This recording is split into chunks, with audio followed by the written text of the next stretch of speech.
Barakah Salah to all of our Muslim brothers and sisters. Happy Eid al-Fitr. I hope the Ramadan left you very well. That's a question I have for our guest this morning, who has devoted his life to his God and his country. He's made a career out of studying different religions and also in serving in various positions in government and in his political party. He's the Minister for Inner Cities and Zongo Development, Dr. Mustapha Abdul-Hamid. We're going to talk about life, faith, and politics.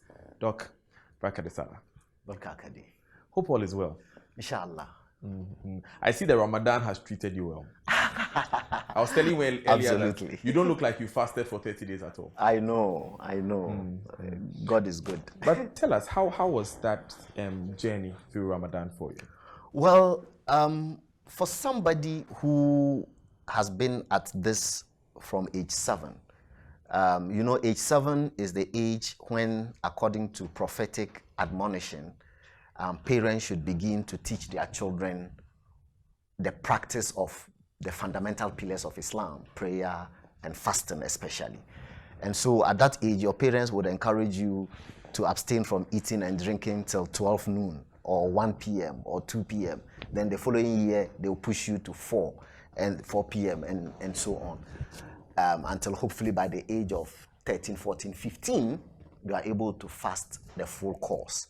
And so for somebody who's been doing this all these years, and even outside of Ramadan, Muslims have a tradition of fasting every Monday and Thursday, every Monday and every Thursday, which I do also routinely. Fasting for me has basically become a way of life. And so I find it exciting. And the fact that, according to Muslim consciousness, it also gives you a lot of credits in your balance sheet with God and so on. I mean, you do it with excitement. 2 days a week, every day. Every day of every your week. life. Yes, for the rest of your life. Even Monday, in the Thursday, heat of politics, when you're campaigning, are you able to do that? Well, that's the more reason you should. Because it is at that point that you actually need God for victory and for support and to navigate all of the uncertainties of the political minefield. And so, for me, this is what we do. You're a very devout man. I try. Does it conflict with your life in politics? There are a lot of people who say about Christians that, our Christian politicians don't show their religion in their offices. Do you find that difficulty? No, I have no difficulty at all. Indeed, I always say that I rather think that spiritual people, religious people, should do politics. Precisely because politics is about the destinies of people. And for you to administer and direct the destinies of people, you need heavy doses of honesty, of truth, and of integrity. And so if we are supposed to lay back and say that politics is for crooked people, and therefore let righteous people stay off and let's allow crooked people to run politics, then it virtually means that humanity is going nowhere. And so I rather think that, and they say, I disagree with the saying that politics is a dirty game. There's the other side of it that also says that it is dirty people who make politics dirty. So if there are many more truthful, honest people inside of politics, I believe that it will help to clean up that image. So really and truly, I don't find that as somebody who is striving to be a servant of God or to obtain nearness to God, that is necessarily contradictory to a political engagement. No, I don't find that. At any point in your life, did you want to go into ministry as an imam or in Islam? Yes and no. And indeed, I still, to put it straightforward, I still have an ambition that if I retire, and that one I have said it to my family and all who are close to me, that if I retire from public service, and by public service I mean whether from politics or from my teaching as a university lecturer, what I'm going to do with the rest of my life is to retire to a place and teach Islam to death. So I intend to set up a study center, an Islamic study center, where I would teach young people Islam and just teach my understanding of God, because I'm motivated by a saying of the Prophet that the best amongst you humans are those who learn and teach it to others, not those who learn and keep it for themselves. So for me, learning and teaching people is, for me, both a secular engagement and a spiritual engagement and as well. And I want to die on a spiritual note. And to that extent, I want to go into retirement just teaching Islam to death. At what point did you discover this, your love for scholarship and also Islam? Right from day one, my father brought me up to love books. To confess, he virtually beat it into me. Yeah. And when I say beating, I mean literally. Literally beat these books that you find in my shelves into me. Because when I was young, growing up, whatever my consciousness age was, maybe 6, 7 years, my father immediately registered me with the Tamari Central Library. And every day after school, or perhaps once a week after school, I'll be required to go to the library, borrow a book, come back home, read it. And before I return it for another book, I'm supposed to narrate to him what was in this book and so on. So you were required to read it from cover to cover in order to be able to account. Then he beats you. I remember that there was a day that my father went out with my auntie, who is currently the wife of the Kumbuna. And then I abandoned the books and I went to play outside with my friends. And so when I heard the sound of his motor, I rushed back in, took the book, and I was sitting down pretending to be reading. But apparently, because of my awe for my father, I had turned the book upside down and didn't even realize, because I wasn't reading. I just wanted him to see me holding a book. But apparently the book was turned upside down. But when he came and looked down at me and looked at my feet, he immediately knew I wasn't reading before. And the beating that he gave me that day said, you abandoned the books and you were outside playing with your friends. These kids, these area kids, they are no good. They are not going to go anywhere with their lives and so on. And so with that constant, for want of a better term, harassment to commit to books and so on, I told people that the reason I love pens also is allied to that fact. One morning, my father woke me up at dawn, about 4:30 a.m. I was in class 6, I remember vividly, and said I should give him my pen. He was going to write something. I knew that I had lost my pen in school the previous day, but I couldn't dare tell him that I lost the pen. So I went and took my school bag. I was pouring the contents down, pretending to be searching for the pen. Before I realized, he grabbed the soldier's belt. And the kind of beating he gave me. Since then, pens and books are my greatest possessions in life. I tell people that you can take anything that I have away from me. It won't bother me. But if you joke with my book, I'll come at you. I spend a fortune buying books. One of the days, I'll take you to my house and show you my library. I believe, without sounding boastful, that I have a library richer than some universities in this country. I'd love that day to come for me to say it myself. Did you resent it at the time, having these habits being beaten into you? Of course, of course. As a young boy, my love was to be with the area boys, was to be with everybody else, as they say in our streets, on our streets, to do some of the kubala things, you know, to also go and play football and climb trees and fall and get bruises and so on, as everybody else was doing. But no, I was forbidden from doing that. Was it just and you, and or I was didn't you like and it. your siblings? Unfortunately for me, between my father and my mother, I'm the only born. And at that time, my father and my mother had divorced. And so it was just me living with my father. You know, for Northerners, we are patrilineal, and even beyond the patrilineal, we are quite patriarchal. So in our sense, mostly when a man and a wife divorces, the children are with the father rather than their mothers. So that's how come I was born 1971, they were divorced in 1975. So I was 4 years. Okay. when they divorced. And from that age 4 all the way till I went to secondary school, my father brought me up alone. Wow. Yeah. So it was just 2 men at home. 2 men. Who was cooking? He was doing the cooking. Okay. Actually, my father was taken into the army as an army cook.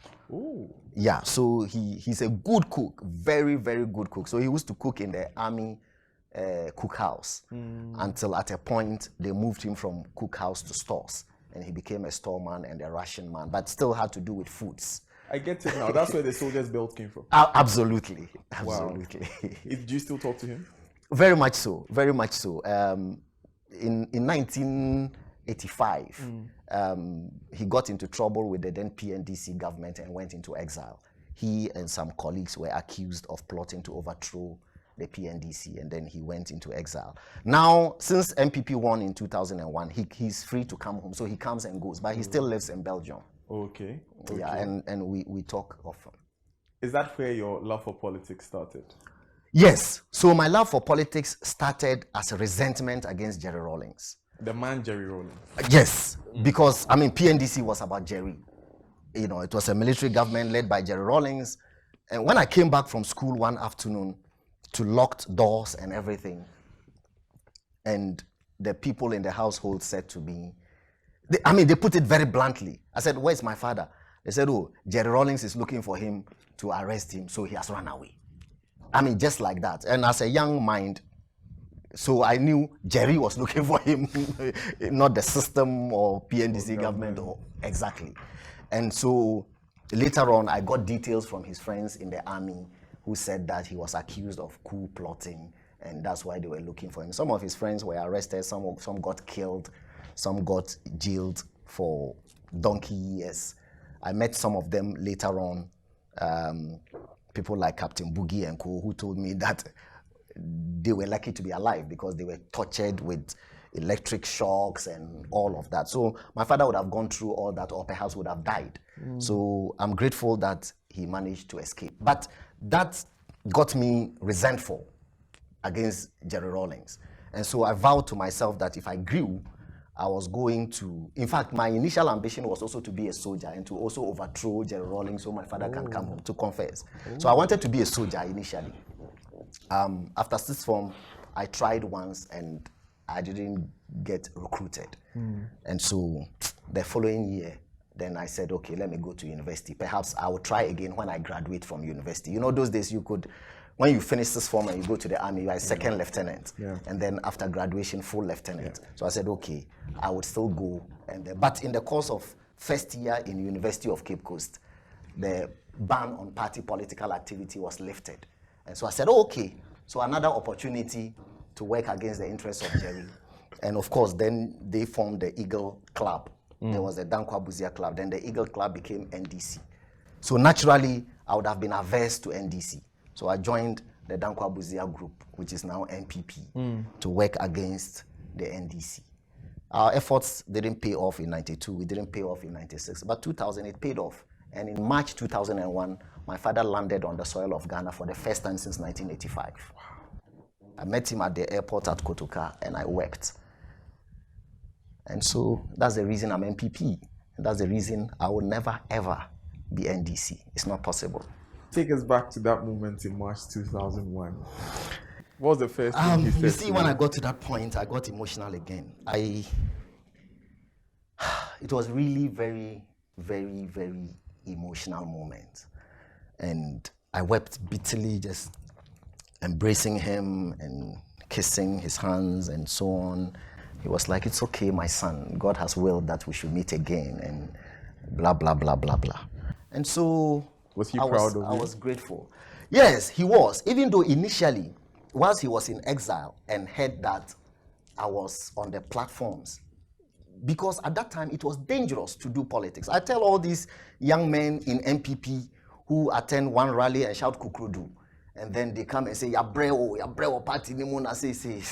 I just laugh at them, you know, because in 1992, with PWDs, how do you call them, PDCs, all these paramilitary organizations that the PNDC had set up were in full operation. and they will harass you. In 1992, I used not to sleep in one place in Tamale. I sleep with this friend. The next week, I'll go to this house. The next day, I'm here because the BNI will be training you. People are training you. Because small boy, first year in university, and I was on the platforms in 1992. Which university? Cape Coast. Okay. And talking against Jerry Rawlings and saying how terrible he was and people should vote against NDC and so on. My father, when he heard it, used to send me messages and say, please, my son, please stop. They may kill you, they may harm you, and so on. But my zeal and commitment to get rid of the system to allow him to come home was stronger. But let me quickly add that in 1992, actually, President Rawlings issued an edict saying that all the exiled soldiers could come home, that we were in a democratic era and that they were free to come home. Which was where I was coming to. Yes, because I need to make that point so that people will wonder why he had to wait till 2001. But my father said he didn't trust him. So he wasn't going to come. Democracy or no, once Jerry was still in charge, he didn't trust him enough to want to come home. So until he's out of the system, he wouldn't come home. And so that's how come he came only in 2001. Which was why he also had that fear that something would happen to you. Yes, he also had the fear that my political engagements could land me into trouble. He thought that they would harm me or whatever. But you're here. They didn't. But I'm here. So of course, you were a boy who wanted to see something happen so his father would come back. How did that translate into a major political activist who was mounting party platforms? Tell us about that transition. Well, what happened was that in 1991, as I said, I was in level 100 at the University of Cape Coast. And there's a certain lawyer, he's late, may his soul rest in peace, he's called Lawyer Spio. He was basically the organizer of the Dankwa Buzia Club in the Central Region. So he came to the university to ask for basically recruits for the Dankwa Buzia Club, young men who were interested. Not just him. At that time, we had Heritage Club, we had Eagle Club, and we had Dankwa Buzia Club. And that was when President Rawlings had announced that we were transitioning to a democracy and that people who had political alliances could begin to coalesce together. So the people of the Nkrumah's persuasion came together and formed Heritage Club. Then the Jerry Rawlings inclined group formed the Eagle Club. And then the Dankwa Buzia group formed the Dankwa Buzia Club. So I remember at the notice board at Casford, there were all these names, notices, papers. It said Dankwa Buzia Club, you just write your name. So straight away I went and then I wrote my name. It was a no-brainer for you. Yes, it was a no-brainer. I just said, this is what it has to be because I want to get rid of this group. And so I wrote my name under the Dankwa. So Spio came, called us to a meeting, and then on and on. Then 18th May 1992, we were in school when formally parties were asked to form. And so that's the day the MPP as a party was launched. There was a bonfire night at Victoria Park to usher in the formation of the MPP. I remember because of my zeal, me and a friend who is in Kumasi, Nankwame Chem, we walked from Kesley Hayford Hall in Cape Coast all the way to Victoria Park. That's a distance. To come and witness the bonfire night and see the formation of NPP. How did you feel? So the Lawyer Spio then said to us that, okay, so during the vacation, when you go home, go and introduce yourselves to the party's branches in your villages or hometowns and join the campaign to get rid of the government at that time and so on and so forth. So that's how when I went back on holidays to Tamale, I went to introduce myself to the NPP people. And I'll tell you how it happened. I've told that story in various public fora. What happened was that I went to attend an NPP rally at the taxi rank in Tamale. And then I watched the rally. Then they closed. The late Mustapha Idris, he was a minister for Works and Housing under President Kufuor. He was minister for Northern Region. He was one time deputy foreign affairs minister. Even became Get Fund board chairman and so on. He's late. And then I went to him after the rally and I introduced myself to him. I said, my name is Mustapha Hamid. I'm a first year student at University of Cape Coast. and I'm a member of the party at Cape Coast. And I said to him, but I listened to all the speakers here, and I believe that apart from you, I can speak better than all the people. He laughed. He said, hey, small boy like you can speak. I said, yes. If you put me on a platform, you would see. So he said, okay, tomorrow we have a rally at Sabonjida. So come. So the next day, I went to the Sabonjida rally, and he put me on the platform. And as they say, the rest is history. The rest is history. the exact expression of my mind. We're live on Prime Morning with me, Daniel Dadzie. We are having Salah with Dr. Mustapha Abdul-Hamid. He's a lecturer. He's a scholar in religion. He's also an ardent member of what was the Dankwa Buzia club, and is now the NPP. He's Minister for Inner Cities and Zongo Development.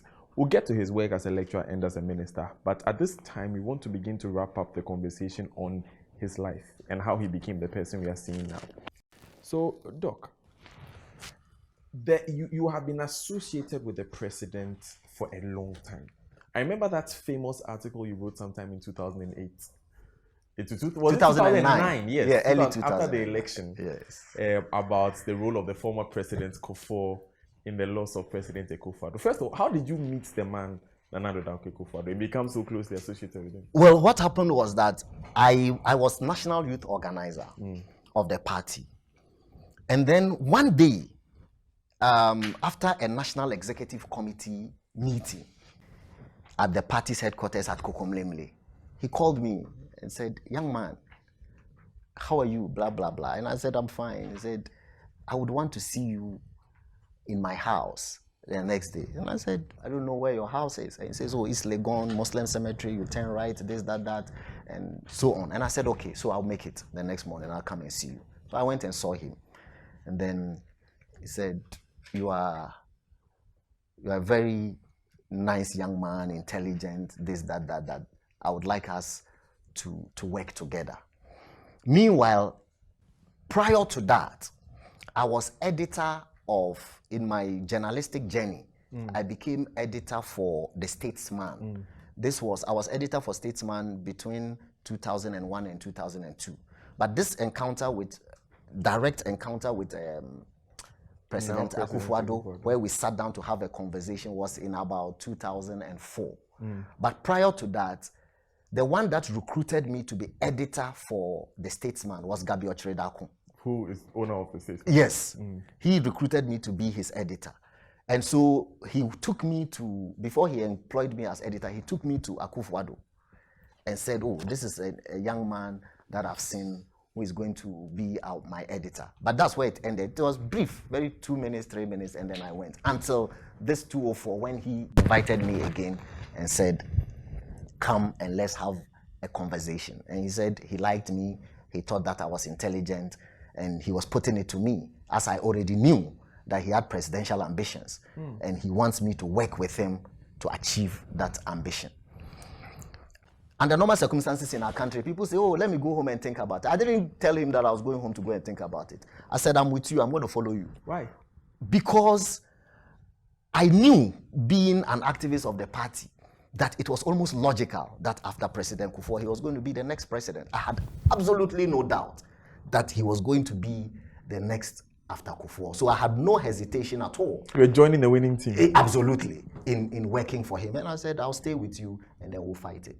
What do you find that made you stick with him throughout the years? I personally know people who, especially after 2008, went to school, went to find work elsewhere.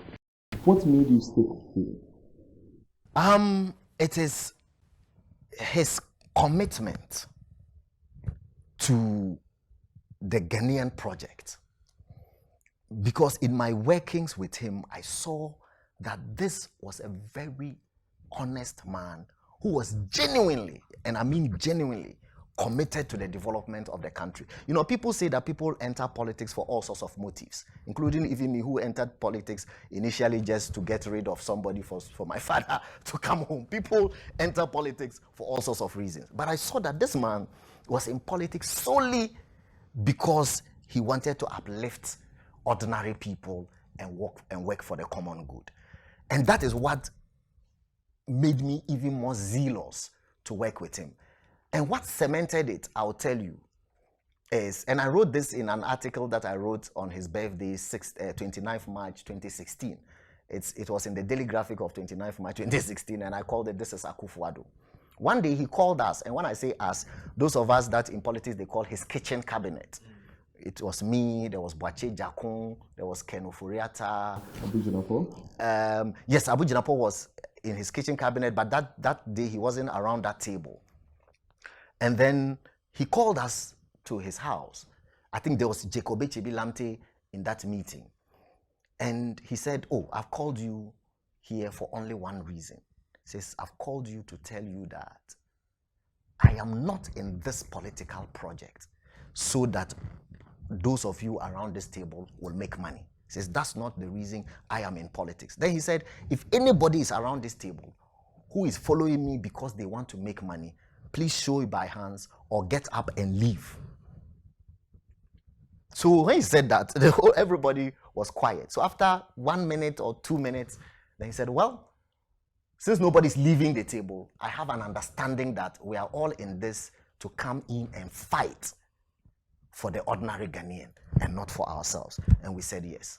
And then I went. On my way home, I said to myself, "This man, I'm going to die fighting for him." And that's how come I have remained on this course to this day. Do you think that the ideals that you stood for in the election time have been lived up to? You do an honest review of yourselves in government? Yes, of course. Of course they have been. And you know, people criticize him, and for that matter, our government, for what they call an over-bloated government. And quite frankly, you know, in Islam, there's a saying that actions are according to intentions, and every man or woman shall be judged according to that which he or she intended. The intention behind this so-called bloated government, frankly speaking, is very noble. Because if you look at my ministry, for example, the Ministry of Inner City and Zongo Development, nothing like that has ever existed.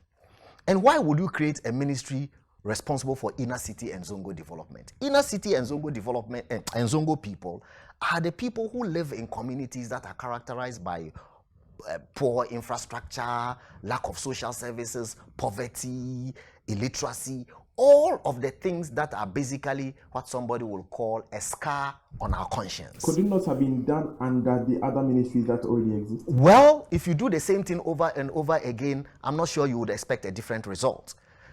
We have been at it pretending to be resolving inner city and Zongo problems since independence under what you call those existing structures. And we've always had local government and rural development ministries. But the situation hasn't changed. So it means that it required a different set of thinking to be able to bring real change to inner city and downtrodden people and Zongo people. Would you say you have lived up to that edict? Oh, absolutely, without a doubt. I am fully satisfied that where we are now, in just 2.5 years of real operation, in fact, indeed, less than 2 years, because I came here in August 2018. And it was when I came that I started to put in place the mechanism for setting up the Zongo Development Fund. By the time I finished setting it up and the thing started operation, this was like 2019. But from the 2019 to now, if you see the balance sheet of the volume of work that we have done, the interventions that we have done in Zongo communities, you will satisfy yourself that this ministry is not a ministry that any other president coming in the future would want to abolish. You know, almost like the way Kufuor started the Ministry of Women and Children Affairs. People thought, why is he adding up to more ministries? We've always been doing it in a certain way. But if you treat the poor and inner city people's lives as an addendum to an agenda, so you have a local government development agenda, they therefore become an addendum. But setting up a ministry means that they also become an addendum on their own. And for me, that's more dignifying for them. You're live on Prime Morning. We are speaking to Dr. Mustapha Abdul-Hamid. We'll just take a few messages from our sponsors. When we're back, we'll deal a bit further with the question of the Ministry for Inner Cities and Zongo Development, look at the work that has been done, and then we look forward to what's coming up in December, among other things.